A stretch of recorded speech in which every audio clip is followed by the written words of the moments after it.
Hello everyone, welcome to this new video. In today's episode, we have Vinh Ho on the show to discuss about real case experience. Vinh has been moving from dropshipping to container shipping to the US.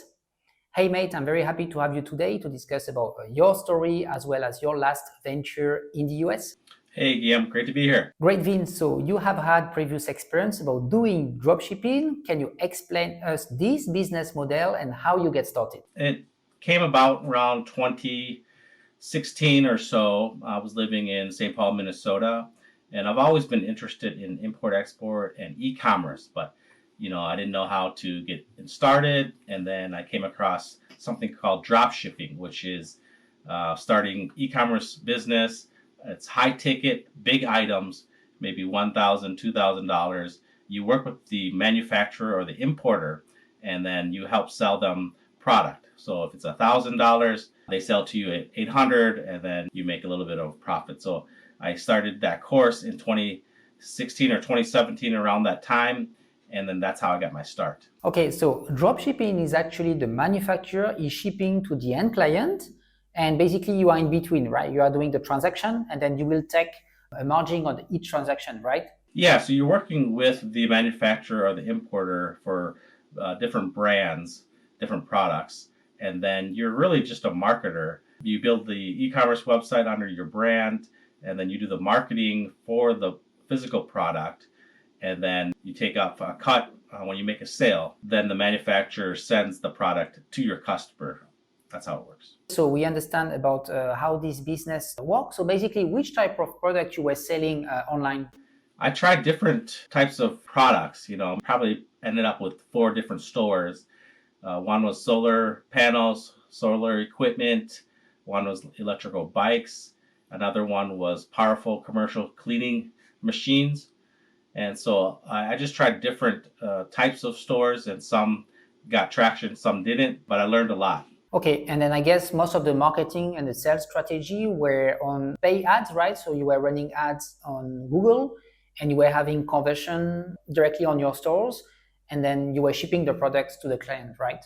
Yeah, so that's probably the biggest thing I learned is setting up the Google ads, targeting specific products. And then, when customers click on your link or your product, it leads you to your e-commerce store, and then that's when they make a purchase. You emphasized earlier that it was on items that had a pretty high value. What was roughly the average percentage of margin for each product, gross and net? You could make quite a bit.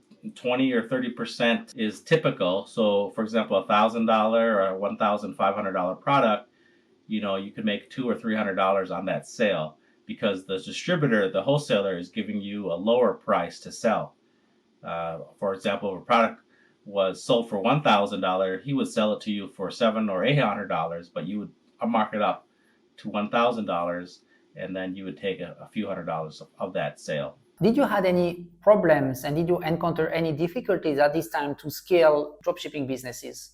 Yes, starting any business out is difficult to get traction, and then you do a lot of Google spend, and it depends on the trends and the season and things like that. So I learned, not every product, not every industry does well, but that's why I started 3 or 4 different stores, because I wanted to diversify and then see what could get traction. So some did. For example, during COVID, one of my stores that sold commercial spraying products took off very, very quickly. During COVID, you were in Vietnam, so maybe now we can discuss about your relocation to Southeast Asia. You've been to Thailand, you've been to Vietnam for quite some time. Can you touch about this part of your life and then the involvement here that you had in the Asian region?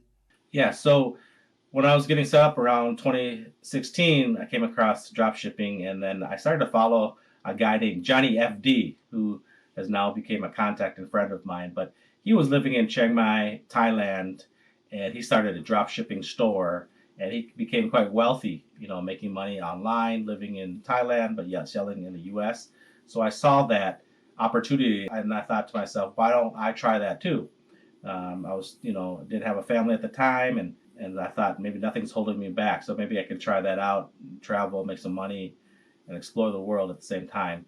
And so I did that in 2017. I moved to Thailand, and then got continued my drop shipping businesses, and then learned from others, try to network, and then that led me to 2018, where I moved to Da Nang, Vietnam first, and then in 2019 Ho Chi Minh City for the next 5 years. So that's how that trip started. Was this trip in Thailand, you had kind of a declic, and then you could really scale your dropshipping business? How have you seen your time in Asia on the business perspective?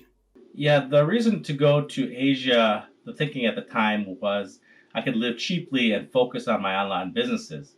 I could go to Thailand and Vietnam and get a serviced apartment for maybe 400 or 500 US dollars a month.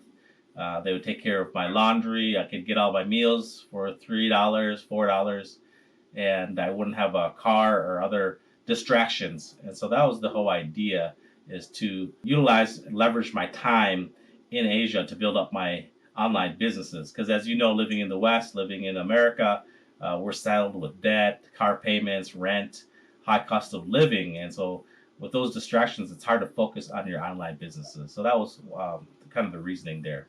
And then at one point in Vietnam, you also took the role of being the Vietnam representative for a Shanghai-based sourcing agency. What have you learned from that, from this position into like getting more rooted with the Vietnam manufacturing ecosystem?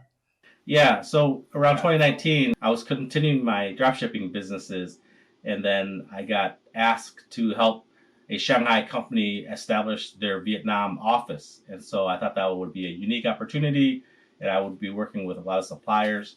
So that's when I moved into that position. And that was a good experience because my job was to visit Vietnam manufacturers all across the board, but mainly in home and garden, machinery and equipment and things like that. So I took that opportunity to visit and to attend conferences, to attend trade shows, and make those connections. So it really helped me out to visit and to see what other products were made in Vietnam. And then that gave me a lot of ideas and a lot of contacts from that. So it was in 2019-20. How have been the trend into those Chinese-based companies to also look outside of China? You were directly positioned in Vietnam. You were probably getting a lot of inquiries for China plus one strategies. How have been the difficulties, and then how could you move and transition part of the production to Vietnam? Yeah, at that time it was really the heyday of Chinese manufacturing and investment in Vietnam, and I was a part of that wave. I was helping that company establish itself, and so a lot of growing pains, of course, because we were used to China supply chain, China manufacturing, and then we're trying to set up in Vietnam. So lots of challenges, lots of knowledge gaps, technology gaps, and then just because China does manufacturing so well on a large, massive scale, whereas Vietnam was just kind of starting, and it lacked sophistication, machinery, and output. And so I had to deal with those issues. Now, looking back in the last 5 years, Vietnam is well established and it's doing well and moving along.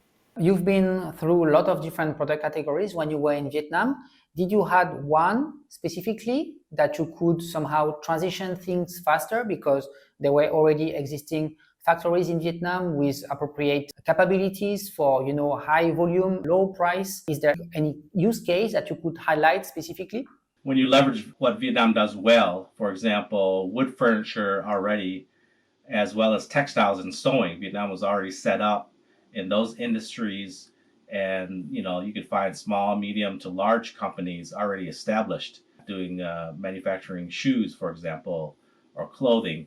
So anytime you can leverage the existing infrastructure, you can just tap into that market and do well. In my case, machinery and equipment, I would think we had home and garden products that some manufacturers were able to produce quicker and easier for us because they were already doing it. And so the main differences, if you can highlight three main gaps between China and Vietnam, what could they be according to you? I think China products are so sophisticated because they've been doing this last, maybe 30 years or more, and they do it on such a large scale, and they can do pretty much anything and everything. Whereas in Vietnam, they still have to import materials from China, so that's one difference. And then it depends on the industry and what they're good at. Now Vietnam is just moving into electronics and smartphones like Samsung. So they're very sophisticated, but that's on a higher level. We're talking about, higher training for that aspect. But Vietnam can't make everything that China makes for various reasons, or it could be the expertise or the training or the skill set is not there. Vietnamese labor is much cheaper than China, but maybe the training, the skill sets, and then just the history of producing products. It could be fabrication, steel, aluminum, whereas China it is so large and they do things so well, sophisticated and efficient.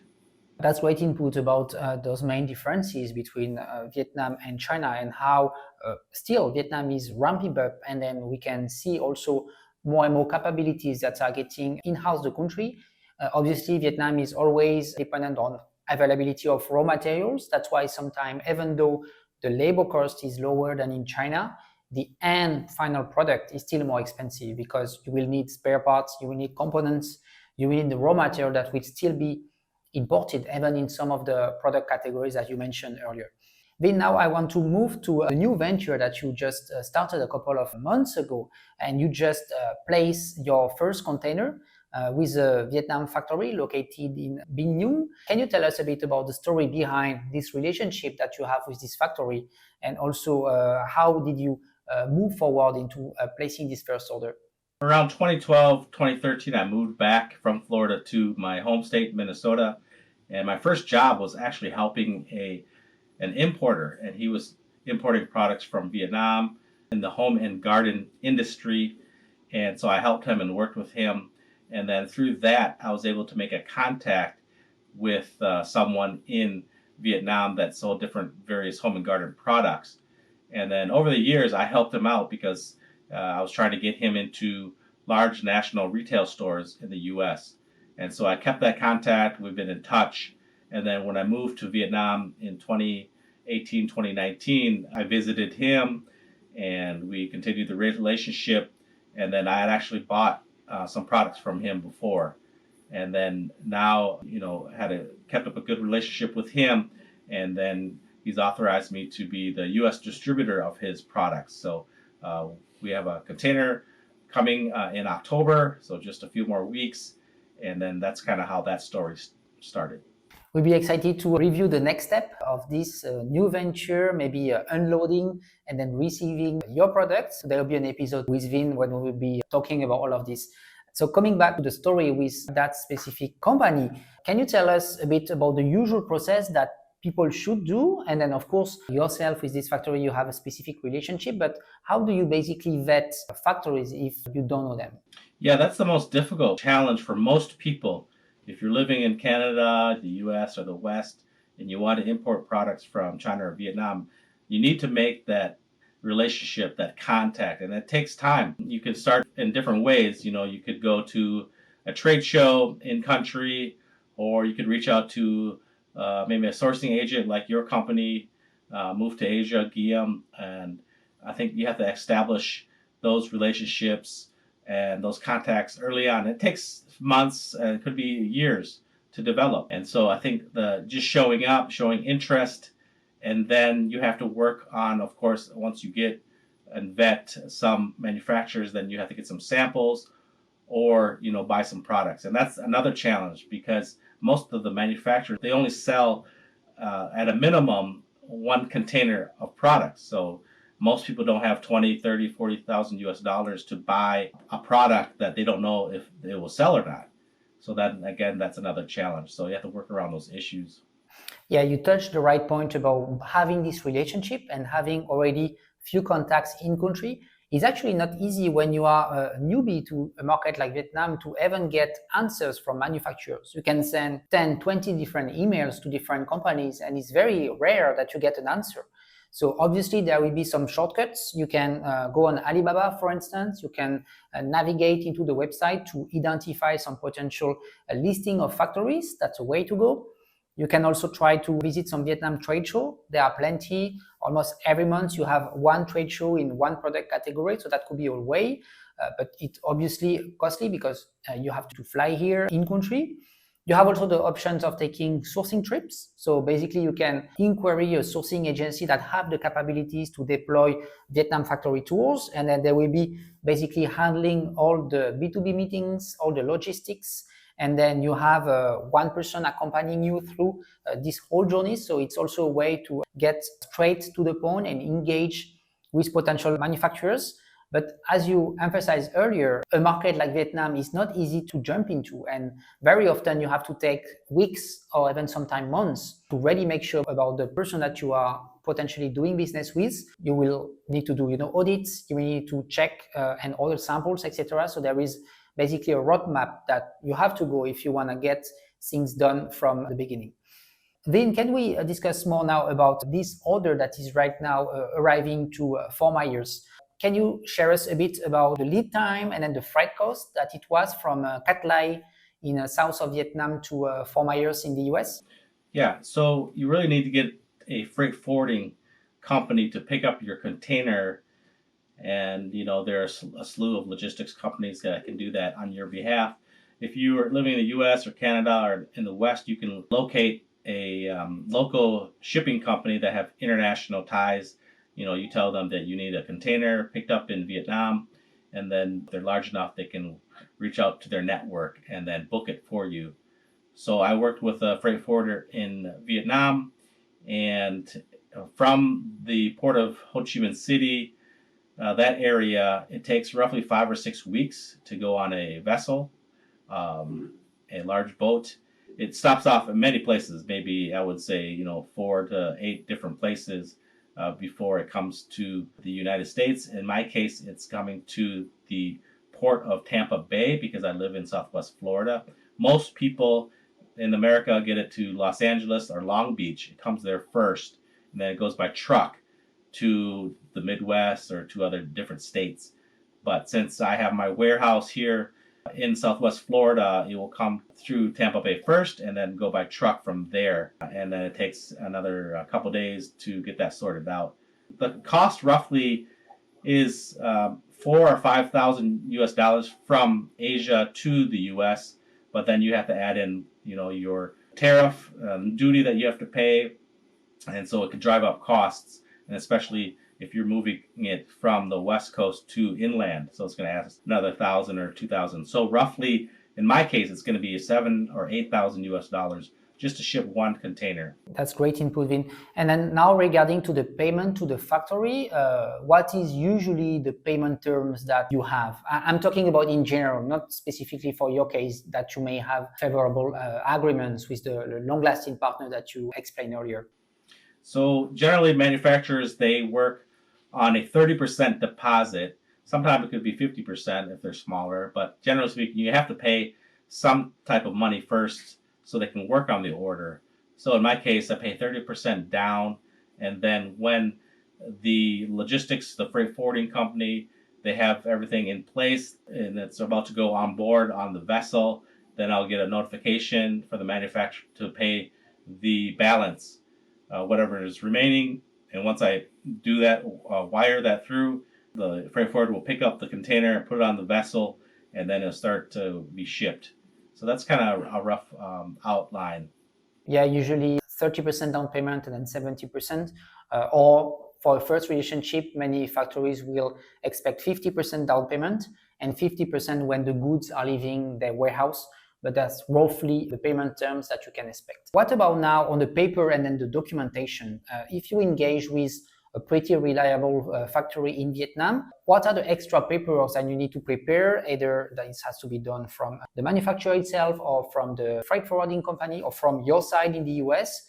What is roughly the documentation that you have to put accordingly? If you're in the commercial space like furniture, textiles, or anything like that, you're pretty much safe. It only gets more difficult if you get into maybe some wood products or food or anything like that that's kind of more sensitive. Then you have government agencies in the US that might clamp down, that might have some rules and regulations. So the extra paperwork might be that you have to get country of origin, saying that a specific amount of the product that you're purchasing is from Vietnam, or it was made with a certain amount of Chinese materials. But you have to have some kind of paperwork that states that it's made in Vietnam if you're importing from that country. So that might be some extra paperwork to do. Otherwise, most likely, when you use a freight forwarder and a logistics company, they have you choose a customs broker. So maybe you have a customs broker you work with him or her, so that's fine. Or they will provide you a service. And they usually take care of the paperwork to enter your goods into the United States. So they calculate the duties, and they let you know if there's any other paperwork that you need to find from the manufacturer. So they'll tell you what other additional paperwork you might need. But it pays to hire their services. It might be a few $100s, and they will get the bond for you to enter the U.S. and other types of things. So they make the paperwork go quicker, and then you pay the extra duty and things like that. So that's how that works there. What would be now like 3 main pieces of advice that you would give to new importers? It can be on the factory side, how to vet, or engage with the right factory, or more on the finance aspect. Or how do you manage with the MOQ angle as well? That sometimes you have high expectations from factories, but because you are a new entrant, of course your finances are limited, so you need to balance that. Yeah, that's always the challenge, really, because when you're working with a manufacturer, unlikely that you're going to buy a container of goods before you look at it or get some samples. So you have to work out with them to get a minimum order quantity first, because on the manufacturer side, the exporter side, these are fairly large companies, and it doesn't make any sense for them if they sell a few items, 5 or 10 items, because they can't make any money. They're a larger manufacturer. They have long lead times. They have to pay for staff and rent and materials, and so if you're buying 5 or 10 samples, it's a loss for them. Only when they sell you a container do they make some of their money back. So you have to look at it in that term. So the best is those personal relationships and trying to convince them.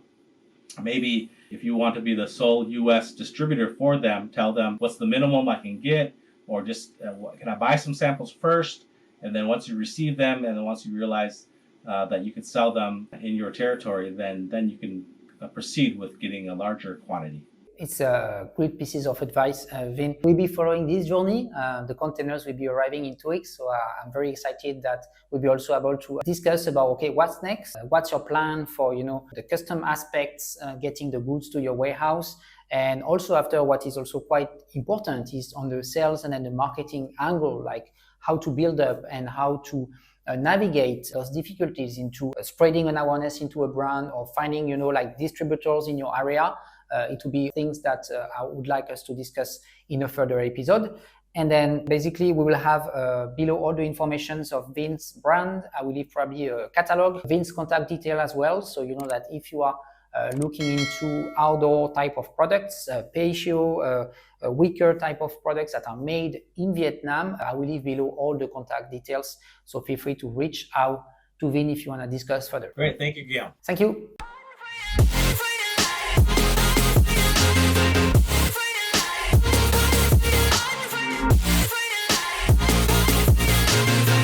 Down and I'ma get it right, down sight like